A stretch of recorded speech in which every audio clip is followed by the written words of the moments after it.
Shri Sai Satcharita, Chapter 15. The readers may remember that mention was made in the sixth chapter regarding the Ram Navami festival in Shirdi, how the festival originated, and how in the early years there was great difficulty in getting a good Haridas for doing Kirtan on those occasions, and how Baba permanently entrusted this function, Kirtan, to Das Ganu, and how he has been doing it successfully ever since. Now, in this chapter, we shall describe the manner in which Das Ganu has been doing the Kirtan. Naradya Kirtan Padhati.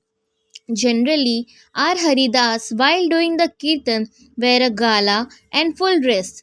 They put on a headdress, either a feta or a turban, a long floating flowing coat with a shirt inside, and uparani, short dhotar on the shoulders, and the usual long dhotar from the waist below. After dressing himself in this fashion for some kirtan in the Shirdi village, Das Ganu once went to Baba for prostrating before him. Baba asked him, "Well, bridegroom, where are you going dressed so beautifully like this?" "For doing a kirtan," came the reply. Then Baba said, "Why do you want all this paraphernalia, coat, uparani, and feta, etc.? Lay off all that before me. Why wear them on the body?" Das Ganu immediately took them off and placed them at Baba's feet. Thenceforth, Das Ganu never wore these things while doing the kirtan. He was always bare from waist upwards, and pair of chiplegs was in his hands and a garland round his neck. This is not in consonance with the practice generally followed by all the Haridas, but this is the best and the purest method. The sage Narada, from whom the Kirtan Padhati originated, wore nothing on his torso and head. He carried a veena in his hand and wandered from place to place, singing the glory of the Lord. Mr. Cholkar's sugarless tea. Initially, Baba was known in Pune and Ahmednagar districts, but Nana Sahib Chandorkar, by his word of mouth, and Das Ganu, by his splendid kirtans, spread the fame of Baba in the Konkan, Mumbai presidency. In fact, it was Das Ganu, may God bless him, who by his beautiful and inimitable kirtans made Baba available to so many people there. The audience who come to hear the kirtans have different taste. Some like the erudition or learning of the Haridas, some his gestures, some his singing, some his wit and humor, some his preliminary dissertation on Vedanta, and some his main theme, and so on.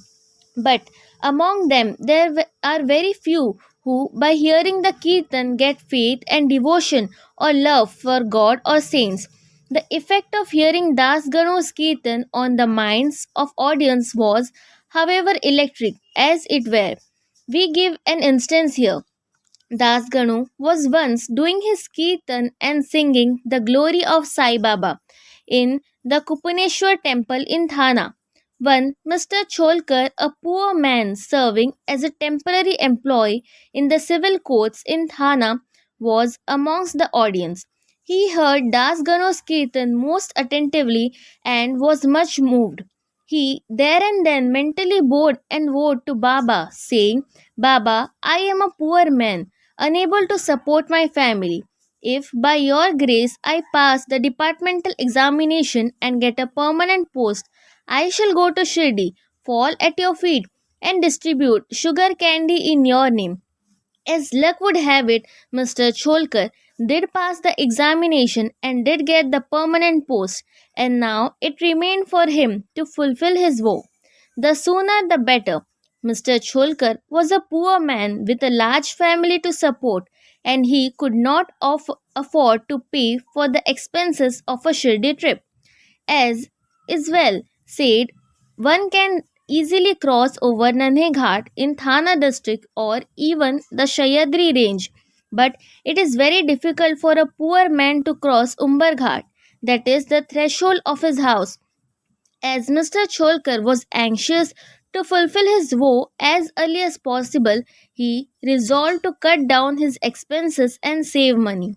He determined not to use sugar in his diet and began to take his tea without it.